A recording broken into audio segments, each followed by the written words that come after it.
Okay கண்ணு அடுத்தது third sum. If B cross A. இப்போ நம்ம என்ன பண்ணோம், ஏ செட்டு கொடுத்துருந்தாங்க, பி செட்டு கொடுத்துருந்தாங்க, A cross B, B cross A போட்டோம். இப்போ இங்கே என்ன கொடுத்துருக்காங்கன்னா ஆன்சர் கொடுத்துட்டாங்க. பி கிராஸ் ஏ பேர் பண்ணி ஆன்சர் கொடுத்துட்டாங்க. இப்போ செட்டு கண்டுபிடிக்கணும். Find A and B. ஓகேவா?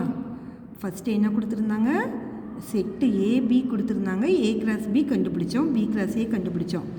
இப்போ பி கிராஸ் ஏ ஆன்சர் கொடுத்துட்டாங்க. கொஸ்டின் நம்ம கண்டுபிடிக்கணும். ஓகே, ஏ அண்ட் பி கண்டுபிடிக்கணுமா? இப்போ நம்ம ஏ கிராஸ் பின்னா என்ன பண்ணுவோம், ஃபஸ்ட்டு ஏ செட் எழுதுவோம், பி செட் எழுதுவோம், பேர் பண்ணுவோம். பி கிராஸ் ஏனா ஃபஸ்ட்டு பி செட் எழுதுவோம், ஏ செட் எழுதுவோம், பியோட ஏ பேர் பண்ணுவோம். இங்கே நமக்கு என்ன கொடுத்துருக்காங்க, பி கிராஸ் ஏ.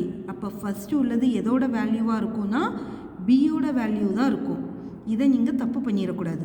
ஓகேவா? இதை கரெக்டாக பார்க்கணும். ஏ கிராஸ் பியா, பி கிராஸ் ஏவான்னு. இங்கே பி இருக்குது. அப்போ ஃபஸ்ட்டு உள்ளதெல்லாம் எது, பியோட வேல்யூ. அப்போ ஃபஸ்ட்டு என்னென்ன வேல்யூஸ் இருக்குதுன்னு பாருங்கள். -2, இங்கேயும் -2 இருக்குது. 0, 0, 3, 3. இது அப்படியே எழுதக்கூடாது சாமி. நம்ம எப்படி ஃபஸ்ட்டு உள்ளது எது, பியோட வேல்யூ. அப்போ பி தான் போடணும் ஃபஸ்ட்டு. ஓகேவா? 2 எலமெண்ட் இருந்தால் அது 1 மட்டும் போடுங்க. -2, 0, 3.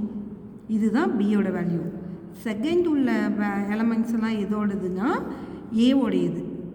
ஓகேவா? ஏன்னா இங்கே பி கிராஸ் ஏன்னு இருக்குது. செகண்ட் என்னென்ன இருக்குது, 3, 4, 3, 4, 3, 4ன்னு இருக்குது. அப்போ செகண்ட் என்ன இருக்குது, 3, 4 தான் இருக்குது. இப்போ நீங்கள் லாஸ்ட்டாக எடுத்து எழுதும் போது A = 3, 4, B = -2,